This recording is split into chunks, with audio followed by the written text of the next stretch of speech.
I believed I was worthless. Why wouldn't I want intimacy from a woman? Because she's in love with someone who's worthless. Well, there must be something really wrong with you if you're in love with a worthless man. Yeah.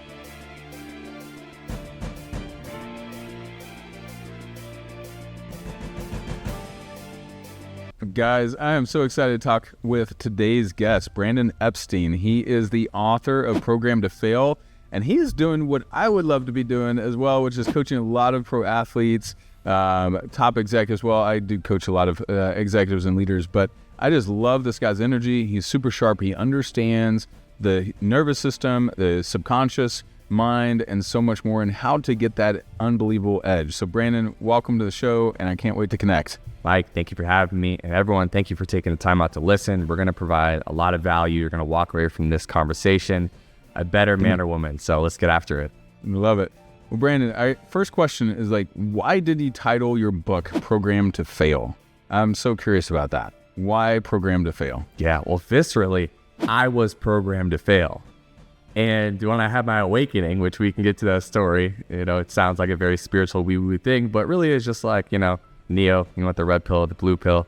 You understand that there's all these generations that came before you and this society construct that you're born into, and then your family. There's all this construct and programming that you didn't choose, and some of it's working for you, and some of it's working against you. And so my experience was a lot was working against me. And so I wasn't getting a lot of the things that I wanted in my life, starting when I played football in college. I was like, man, why am I so anxious? Why can't I just show up and just play with a free present mind? And so I was the first time I started to realize this, and it was a whole rabbit hole. I really had to go through almost every bucket of my life. I'd say the area I was programmed to succeed in was romantic relationships. I've had my issues, but my parents have been together for 50 years. Amazing model. So anyone could look at their life. Yeah. Just look at your results. Plus, right? And then you can... Plus, you're a pretty good looking dude. It doesn't hurt, bro. Sorry about that. But yeah, if you just look at your life, you can see where you've been programmed to fail. And so it really came from my experience. And I started, doing all this one-on-one coaching and just seeing all these clear patterns within people. It's like, oh man, you really boxed yourself into a corner here and you don't even know how you've done it because you've been programmed at the subconscious level. So that's the premise around the book. And really my mission is to awaken people to the fact that they were programmed. There's something they could do about it. And if there's areas you're not seeing success in your life right now, I guarantee you it's going to be at least partially, in my opinion, probably mostly linked back to some of this programming.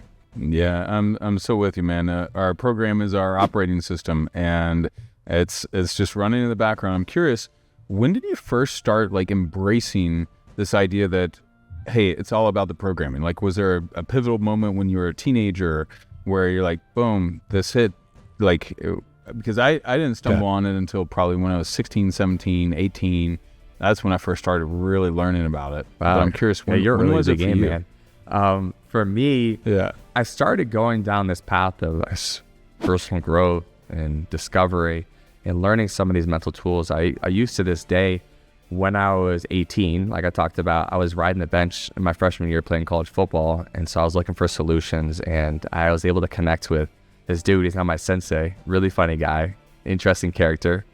Very wise, very much a technician at all kinds of fun mental, emotional, spiritual, physical techniques.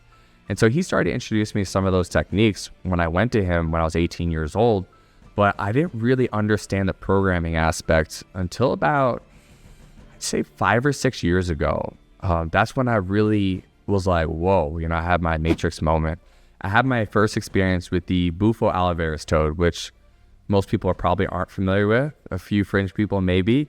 It is a toad in the Sonora Desert, which contains 5-MeO-DMT in its back. So it's a venom, and basically if you squeeze the back of these toads, it sounds funny, it sounds a little crazy, but hear me out. You squeeze it, this pus comes out, this venom comes out, you dry it, and then you smoke it, and then you have a forced ego death.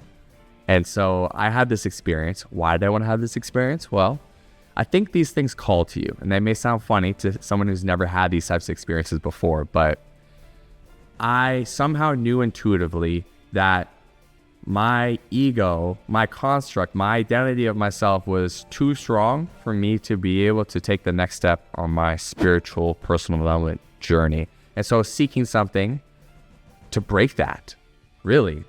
And I heard Mike Tyson, of all people, smoking the toad on his podcast. The first episode of his podcast, he had experience with the 5-MeO DMT Bufo toad. And so it didn't take long. I was at some hippie event in Venice Beach, and someone told me about a shaman who holds ceremonies where I could do this. So I went and had the experience. And what it is a complete ego disillusion. And so that means, like we talked about, we've been programmed. So we've been programmed to believe, hey, my name's Brandon Epstein. I have parents, I have siblings. I'm from this town, this whole identity that we built up. I'm good at these things. I like this. I don't like that. When you have an ego death, you lose all that. And the only thing that's left is just this essence of who you are beyond all the ego or identity framework that has been programmed into you since you were born. And this is a really incredible experience for me because it just showed me and had me experience God in a real visceral way. It's like, okay, there's me connected to this greater source. Wow, got it. Heard about it.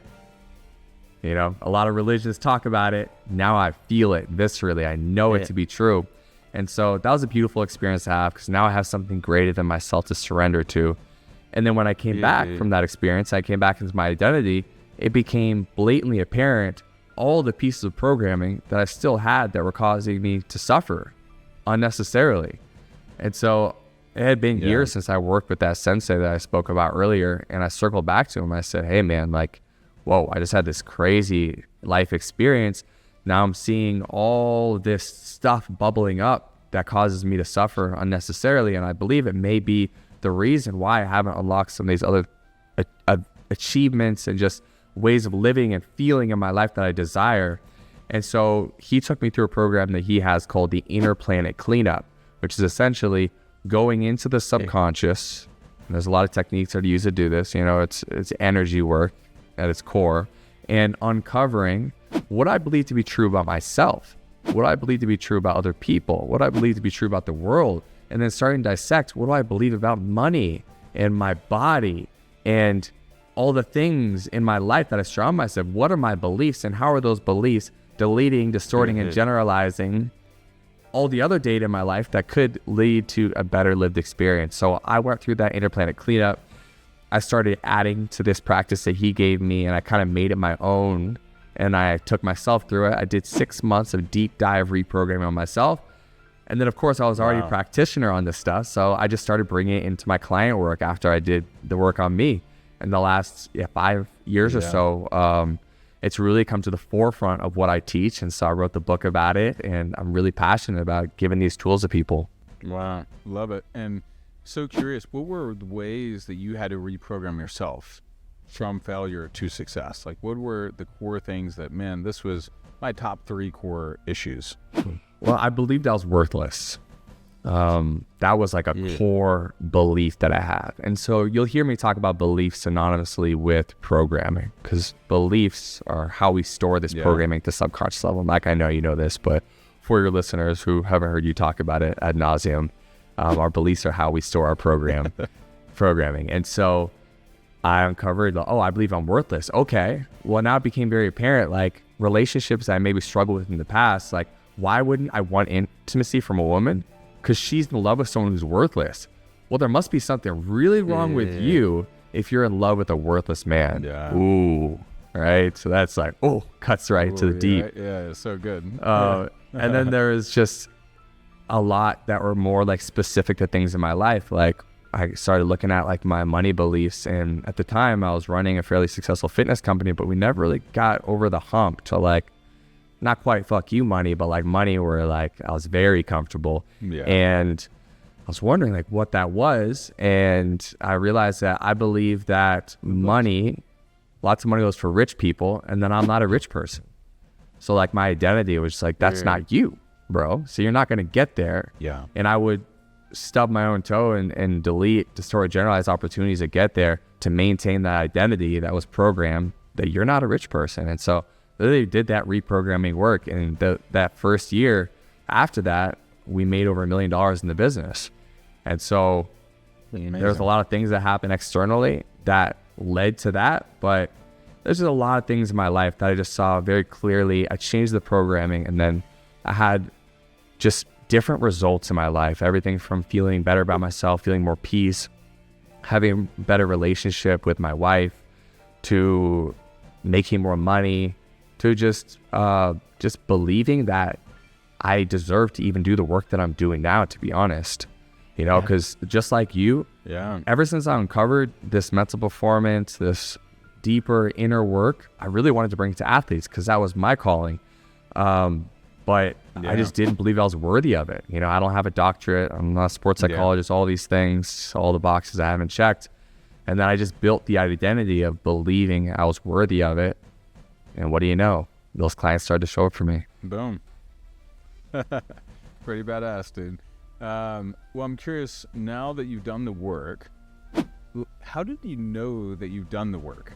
Like that you feel, hey, this part, I can check this box. I've worked through this worthiness component enough. Like, when do you know that you're really on the other side of a core belief reprogramming?